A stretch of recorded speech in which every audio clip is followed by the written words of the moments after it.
Vraiment enregistrer ceci, et vous allez comprendre après, quand je vais expliquer la politique de Poutine. Les anglo-saxons avec Mackinder disent « il ne faut en aucun cas, en aucun cas, en aucun cas, qu'une puissance européenne unifie l'Europe et la Russie en une seule entité. Car s'il y a une entité politique unifiée qui, allant de la Bretagne jusqu'en Russie, ce bloc aura de telles ressources économiques et démographiques que nous, anglo-saxons, sous-entendu les Anglais et les Américains, nous serons éjectés et nous serons les subordonnés. Donc c'est un point capital à comprendre. Et toute la politique anglo-saxonne, c'est ça. Les deux guerres mondiales, Première et Seconde Guerre mondiale, c'est Deuxième Reich et Troisième Reich qui voulaient unifier l'Europe, et jusqu'en Russie, mais en éjectant Londres et Washington. Et les Anglo-Américains sont pour l'unité de l'Europe à condition que cela se fasse sous leur direction. Or, Guillaume II, comme Hitler, voulait l'unité de l'Europe uniquement sous la direction de Berlin. Et vraiment, c'est un élément clé à retenir. On ne peut pas détruire l'Union soviétique, on va la contenir. Et donc, nous allons contrôler les terres du bord, sous-entendu la Norvège, l'Europe de l'Ouest, la Turquie, Pakistan, l'Inde, l'Indochine, Taïwan, Japon, et ces territoires couvrant les terres du bord du continent eurasiatique sont, d'une certaine manière, les tenailles qui tiennent la noix eurasiatique entre ses dents. Donc, vous avez les terres du bord contrôlées par le monde anglo-américain, l'OTAN, qui empêchent le monde soviétique de s'étendre jusqu'aux mers chaudes. Le 9 février 1990, le secrétaire d'État américain, James Baker, qui jure, la main sur le cœur, devant Gorbatchev, que jamais, au grand jamais, l'OTAN qui est au niveau de l'Europe médiane, au niveau du Danemark, de l'Allemagne et l'Italie, jamais l'OTAN n'ira plus à l'Est. Le lendemain, Hans-Dietrich Genscher, le 10 février, donc à l'époque le ministre des Affaires étrangères allemand, du gouvernement Kohl, jure aussi à Shevardnadze, qui était à l'époque le ministre des Affaires étrangères russe au service de Gorbatchev, il jure que jamais l'OTAN ira vers l'Europe centrale et encore moins vers la Russie. Juré craché. Nous sommes en 1990. 1999, la Pologne, la République tchèque et les Hongrois intègrent l'OTAN. Extension de l'OTAN, l'arme qui est la branche armée des États-Unis, extension de l'OTAN vers l'Europe centrale, qui donc se rapproche des frontières russes. 2004, intégration des Bulgares, des Roumains, de la Slovaquie et des trois États baltes, Lituanie, Lettonie, Estonie, dans l'OTAN.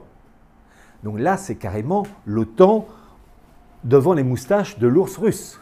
C'est-à-dire qu'avec l'Estonie, Saint-Pétersbourg est tout juste à côté. Donc, les Russes se rendent compte que les promesses américaines d'un OTAN ne s'étendant pas vers l'Est, ces promesses ont été trahies. Et puis, cette politique américaine d'extension vers l'Est, de l'OTAN mais aussi de l'UE, va de pair avec un journal allemand qui était une branche du journal anglais, le Financial Times, et ce journal allemand qui a mis la clé sous le paillasson fin 2012 s'appelait le Financial Times Deutschland. Et vous avez un article de ce journal que j'ai conservé du 24 octobre 2002, très intéressant, qui rappelait et qui présentait la politique américaine, entre autres de Colin Powell, qui était donc le ministre des Affaires étrangères, enfin le secrétaire d'État américain au service de Bush, fils, d'un projet d'extension de l'OTAN et de l'UE qui devait être terminé pour 2010, nous sommes fin 2002, avec intégration de tous les États balkaniques et de l'Ukraine dans l'OTAN et dans l'UE. Rappelez-vous ce que je vous ai dit avec Alfred Mackinder, il ne faut jamais, jamais, jamais qu'une puissance allemande, russe, puisse unifier toute l'Europe, de la Bretagne jusqu'au Pacifique. Jamais, jamais, sauf si cela se fait sous la direction de Londres et Washington. Ça, d'accord. Mais sinon, si on ne fait pas partie de cette union-là, on refuse. 3 fois, Poutine va franchir la ligne rouge. Novembre 2010, il rend visite à la chancelière Merkel pour lui demander de créer une zone de libre-échange allant de Lisbonne au Pacifique. Est-ce que vous étiez au courant de cette proposition de Poutine?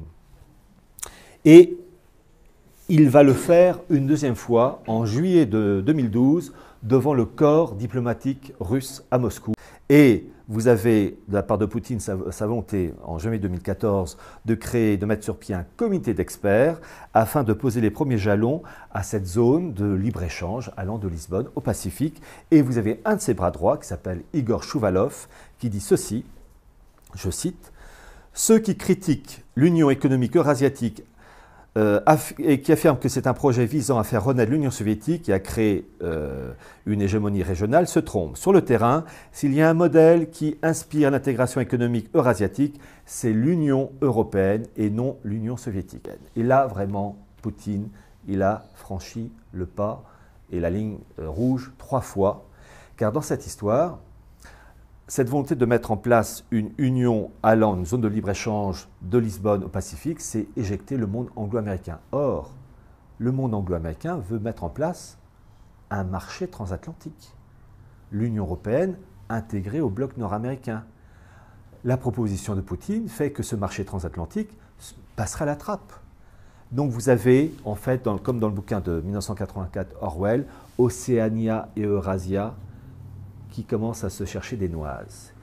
La réaction américaine, je rappelle, 28 janvier 2014, cette énième tentative de Poutine de créer cette zone de libre-échange, et là, les Américains, comme par hasard, y réagissent avec les problèmes de la place de Maïdan à Kiev, où comme par hasard, dans les jours qui ont suivi, ça a éclaté. Pourquoi? Parce que l'objectif, c'est d'empêcher que Poutine réussisse cette zone de libre-échange, casser l'Europe au niveau de l'Ukraine, avec l'Europe de l'Ouest, c'est-à-dire les pays de l'UE, et la Russie de l'autre côté. L'Allemagne est le sergent-chef du supérieur anglo-américain. C'est-à-dire que les anglo-américains veulent l'unité de l'Europe, ils ont délégué à un sous-fifre, un sergent-chef, aux Allemands. Et donc il y a vraiment une volonté de créer une Europe, comment dire, désossée. Ce qui se passe actuellement en Catalogne. La Catalogne est en train de se barrer de l'autorité espagnole. L'Écosse, la Flandre, etc. En fait, je le dis toujours, enfin je le dis souvent dans mes conférences, mais vous avez 3 niveaux.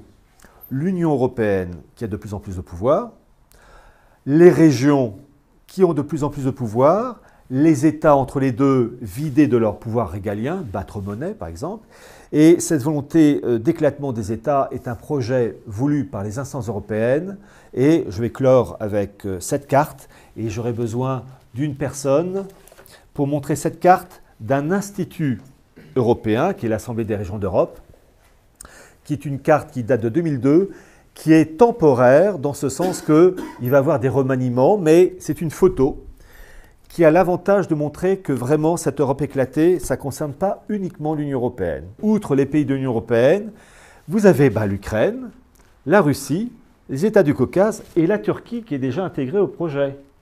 Et là, vous avez Océania ici, Eurasia là, qui sont en train de se disputer la ligne de front et de partage des zones d'influence.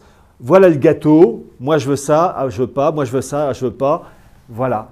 Et donc cette Europe parcellisée, c'est ce qui s'annonce et qui va se préciser parce que, outre l'émancipation politique des régions, vous allez avoir ce qu'on appelle les euro-régions, c'est-à-dire ce projet, c'est plus qu'un projet, c'est maintenant officiel, qui consiste à effacer les frontières entre les États, entre la France, l'Allemagne, la Pologne, etc. Ça montre, ce que je vous fais comprendre, ce sont des projets anciens, préparés, élaborés depuis non pas des années, mais des dizaines et des dizaines d'années, mais qui peu à peu rentrent en vigueur pour être appliqués et nous broyer.